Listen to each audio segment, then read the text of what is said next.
हमारा main character business की वजह से जापान में जाता है और वहां पर एक बहुत ही ब्यूटीफुल लड़की उसे देखी। उसका उस लड़की के साथ अफेयर हमेशा उसे बार बार वही जाने के लिए मजबूर करता है। क्या आगे आने वाले डेंजर से वो बच पाएगा, या हम आज की हमारी मूवी सिल्क ये 2007 की एक हॉलीवुड मूवी में देखेंगे। अगर आपको वीडियो अच्छा लगता है तो प्लीज इसे लाइक और कमेंट जरूर कर दीजिएगा। अब बिना किसी देरी के एक्सप्लेनेशन स्टार्ट करते हैं। मूवी स्टार्ट होती है और हमारा मेन कैरेक्टर एक लड़की के बारे में हमें बता रहा था। वो हमेशा उसी लड़की के बारे में सोचता रहता है, पर इन सब की शुरुआत कहाँ से हुई थी इसके बारे में अब वो हमें बताएगा। हार्वे मिलिट्री में सर्व कर रहा था। जब वो घर पर आया तो उसने एक बहुत ही ब्यूटीफुल सी लड़की को देखा जिसका नाम था हेलेन। इन दोनों में प्यार हो गया था। वो हमेशा से चाहती थी कि उसका खुद का भी एक गार्डन हो। हार्वे तो हेलेन के पास ही रहना चाहता था, पर उसके फादर उसे वॉर के लिए भेज रहे थे। इस सिचुएशन से बचने के लिए एक बिजनेसमैन ने उसे हेल्प किया। इसका नाम था बाल्डोबो। बाल्डोबो हार्वे के फादर को एक सिल्क का कपड़ा दिखाता है। वो कहता है कि ये सेल करने से हमें बहुत सारे पैसे मिलेंगे। उसे इस टाउन में एक फैक्ट्री बिल्ड करनी थी। वो कहता है कि मुझे कोई भी प्रॉब्लम नहीं आना चाहिए। हार्वे के फादर भी इस बात के लिए मान जाते हैं। इस बार तो हार्वे को फिर से सर्व करने के लिए जाना पड़ा, पर जब तक वो वापस आया तब तक बाल्डोबाओ के बहुत सारे फैक्ट्रीज बन गए थे। सिल्क इतना अच्छा बिक रहा था तो सारे लोग रीच बनने लग गए थे। हार्वे जब वापस आता है तो हेलेन से उसने शादी करने के लिए पूछा। हेलेन भी इसके लिए हाँ कहती है। जब हार्वे को पता चला कि उसे फिर से वापस जाना पड़ेगा तो बात सुनकर वो टेंशन में आ जाता है। एक दिन बाल्डोबाओ ने हार्वे को उससे मिलने के लिए बुलाया। वो कहता है कि मेरे पास तुम्हारे लिए एक जॉब है। तुम्हें अफ्रीका जाना होगा और वहां से सिल्क वॉर्म लेकर आने होंगे। इनके पास सिल्क वॉर्म तो थे, पर बीमारी की वजह से वो मर रहे थे। हार्वे ने कहा कि मेरे छुट्टी के सिर्फ 2 दिन बचे हैं, मैं काम नहीं कर सकता। बाल्डोबाओ कहता है तुम्हारे फादर को मैं समझाऊंगा। वो हार्वे के फादर को समझा लेता है। उसके बाद हम डायरेक्टली हार्वे और हेलेन की शादी देखते हैं। हार्वे अब हमेशा के लिए बाल्डोबाओ के लिए काम करने वाला था। हेलेन को हार्वे का दूर जाना अच्छा नहीं लगता, पर आर्मी में सर्व करने से तो अच्छा था, तो इस वजह से उसे जाने देती है। हार्वे इजिप्ट जाकर आया और वहां से वो एग्स लेकर आता है। वापस आने के बाद हेलेन और वो इंटीमेट होते हैं। हेलेन ने कहा मुझे एक बेबी चाहिए। ये दोनों इस बात से बहुत खुश थे। बाल्डोबाओ ने फिर से हार्वे को बुलाया। वो कहता है जो एग्स तुमने लाए हुए थे वो डेड मिले। जो बीमारी यहाँ पर थी वही बीमारी इजिप्ट तक भी पहुंच गई थी। मैंने सुना है कि जापानीज लोगों के पास एक टेक्निक है और उस वजह से एग्स को कोई भी प्रॉब्लम नहीं आता। वो अब चाहता था कि हार्वे जापान में जाए। जापान में जाने के लिए उनके पास पूरा मैप भी नहीं था और ये बहुत ही डेंजरस भी होगा। हार्वे के फादर को मनाना मुश्किल था, पर बाल्डोबाओ उन्हें सब कुछ समझा ही देता है कि वहाँ का सिल्क एक बहुत ही अच्छी क्वालिटी का होगा। रात में हार्वे हेलेन से बात करता है। उसने कहा कि मैं तुम्हें छोड़कर नहीं जा सकता। हेलेन कहती कि मैं तुम्हारी प्रोग्रेस को रोकना नहीं चाहती। अगर इससे सबका फायदा होगा तुम्हें जाना चाहिए। उसकी परमिशन लेकर फिर हार्वे निकल पड़ता है। वो रशिया से होकर स्लोली अलग अलग प्लेसेस घूमकर जापान तक पहुंच जाता है। जापान में बाल्डोबाओ के एक आदमी से वो मिला। सिल्क वॉर्म बेचने वाले मर्चेंट से वो बात करता है। उन्होंने उसे एग्स दिखाए, पर हार्वे समझ गया कि एग्स फेक है। वो उन्हें रियल गोल्ड की जगह फेक गोल्ड दे देता है। इसके बाद अगले दिन वो उसे एक दूसरे आदमी के पास लेकर जाते हैं। वो जब उसका वेट कर रहा था तो हार्वे ने एक बहुत ही ब्यूटीफुल सी जापानीज लड़की को देखा। उसे देखता ही रह जाता है। वो उसके लिए टी बना रही थी जो बहुत ही मेस्मराइजिंग था। थोड़ी देर में वो आदमी जिसका नाम है हारा ये उसे मिलने के लिए आता है। हार्वे कहता है कि मैं एक मर्चेंट हूँ। हारा कहता है ये तो तुम्हारा काम है, पर तुम एक्चुअल में कौन हो। हार्वे ने अपने बारे में सब कुछ बताया, पर वो कहता है इनमें से मैं कुछ भी नहीं हूँ। वो अपने आप को कुछ भी नहीं समझता। हारा इससे इम्प्रेस्ड हो गया। उसे कहता है हमें पता है कि तुमने फेक गोल्ड हमें दिया था। हार्वे ने कहा कि वो एग्स भी फेक थे। जब तुम मुझे एक्चुअल एग दोगे और इसके बाद मैं जापान से बाहर निकलूंगा, उसी के बाद मैं तुम्हें सारे पैसे दे दूंगा। ये मेरा वादा है। ये जब बात चल रही थी तो लड़की हारा के पास आकर सो गई। इनकी ट्रांजैक्शन सक्सेसफुल होने के बाद हार्वे फिर से वापस आ जाता है। एग्स बहुत ही अच्छे थे और बाल्डोबाओ इससे बहुत ही खुश हो गया था। हेलेन और हार्वे भी बहुत खुश थे। अगले दिन हार्वे हेलेन को एक जगह पर लेकर जाता है। कहता है ये तुम्हारी गार्डन है, ये जो घर देख रही हो अब हम यहीं पर रहेंगे। मेरी ट्रिप बहुत ही सक्सेसफुल थी और बाल्डोबाओ ने मुझे बहुत सारे पैसे दे दिए हैं। इस सब से हेलेन भी बहुत खुश हो गई। अपनी नई लाइफ स्टार्ट करने के लिए दोनों रेडी थे। अब बहुत दिन हो चुके थे, पर हेलेन प्रेग्नेंट हो नहीं रही थी। हेलेन की एक फ्रेंड को बेटा हुआ था और अब वो बड़ा भी होने लग गया था। ये घर हेलेन के लिए बहुत ही बड़ा था, तो हेलेन कहती है मैं मेरी फ्रेंड को यहाँ पर काम पर लगा सकती हूँ, यानी कि उसके बेटे के साथ वो और भी ज़रा टाइम स्पेंड कर सके। हार्वी को भी ये आइडिया अच्छा लगता है। हेलेन खुद एक टीचर थी, उस वजह से उसे छोटे बच्चे बहुत अच्छे लगते थे। थोड़ा टाइम गुजर जाता है और एक दिन बाल्डोबाओ फिर से हार्वे से मिलने के लिए आया। उसे कहता है अब इस बार का डिसीजन ज़रा टफ होगा। जापान में हालत ख़राब हो चुकी है और वहाँ पर जाना सेफ नहीं होगा। पर ये डिसीजन तुम्हें लेना है। हार्वे जाने के लिए मान जाता है क्योंकि उसे फिर से उस जापानीज लड़की को देखना था। इस बार जब वो जापान गया तो लोग उसे पहचानते थे तो ज्यादा तकलीफ उसे नहीं होती। वो एक विलेज पहुंचा जहां पर हारा को आने के लिए जरा टाइम था। तो 2-3 दिनों में हार्वे उस लड़की को ढूंढने की बहुत कोशिश करता है। एक छोटे से लड़के से उसने हेल्प भी ली थी। हारा के आने के बाद इनकी डील होती है। रात में हार्वे जब नहा रहा था तो लड़की पीछे से उसके पास आके वो अपने हाथों से उसे नहला देती है। एक चिट्ठी उसके हाथ में देकर वहां से वो चली गई। रात में हार्वे से मिलने के लिए एक आदमी आता है जो एक डच मर्चेंट था। वो जापानी समझ सकता था तो हार्वे को गाइड करेगा। उसने कहा कि तुम हारा को इतने अच्छे पैसे दे रहे हो, इसी वजह से वो तुम्हारी खातिरदारी कर रहा है। ये सब कुछ सिर्फ एक बिजनेस है। डिनर के वक्त सब लोगों की मीटिंग चल रही थी। जापान पर हमला होने वाला था तो इसी के बारे में वो बात कर रहे थे। डच मर्चेंट ने हार्वे से कहा जल्दी से तुम्हारी ट्रेड कंप्लीट कर यहाँ से चले जाओ वरना हालात बहुत खराब हो जाएंगे।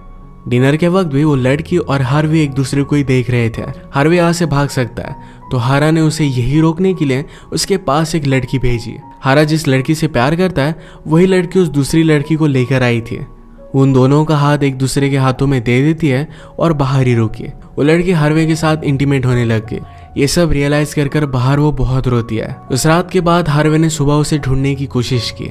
वो लेक में उसे नहाते हुए देखता है। उस दिन के बाद वो हार्वे को कहीं भी नहीं दिखी। डच मर्चेंट ने हार्वे को डेंजर के बारे में बताया हुआ था तो इस वजह से हारा उसे मार देता है। मर्चेंट का टूटा हुआ चश्मा हार्वे को मिला। इसके बाद वो जल्दी से यहाँ से चला जाता है। जापान में जो भी हुआ इसके बाद हार्वे पूरी तरीके से टूट चुका था। वो सब कुछ चीजें हेलेन को बताना चाहता था पर कभी भी बोल नहीं पाता। ये प्रेग्नेंट हो नहीं रहे थे तो हेलेन इस वजह से सैड रहने लग गई। एक दिन हार्वे ने उस लड़की के बारे में हेलेन को बताया। उसने कहा कि वो लड़की जापानीज नहीं थी तो एक्चुअल में चाइनीज थी। एक दिन टी बनाते हुए उससे कुछ एक्सीडेंट हुआ और इसी वजह से उसे पता चला कि वर्म से सिल्क भी बन सकता है। हेलेन समझ गई थी कि हार्वे अब उसी लड़की से प्यार करता है। उस लड़की ने हार्वे को जो नोट दिया था ये वो पढ़ना चाहता था तो इसे लेकर वो बाल्डोबाओ के पास आया। उसने कहा कि तुम किसी ना किसी को तो जानते ही होंगे। बाल्डोबाओ कहता है कि एक मैडम है जो एक ब्रॉथल चलाती है, उसका नाम है ब्लांच। उसके पास जाकर ये तुम रीड कर सकते हो। उसे रीड करके बता दिए और इसमें लिखा था कि जल्दी वापस आ जाओ वरना मैं तुम्हारे बिना मर जाऊंगी। वो लड़की भी हार्वे से बहुत प्यार करती थी। ब्लांच उसे कहती कि तुम्हें उस लड़की के बारे में भूल जाना चाहिए, तुम्हें पता है कि वो नहीं मरेगी। हार्वे इन सब बातों को सुनने वाला नहीं था। वो फिर से बाल्डोबाओ के पास गया और कहता है कि मैं फिर से जापान जाना चाहता हूँ। बाल्डोबाओ ने कहा कि अब हमारे पास एक आदमी है जिसे पता होता है कौन से एक अच्छे है और कौन से एक बुरे हैं। हम पास की कंट्री से भी एग्स ला सकते हैं और हमारे बिजनेस को कोई भी प्रॉब्लम नहीं होगा।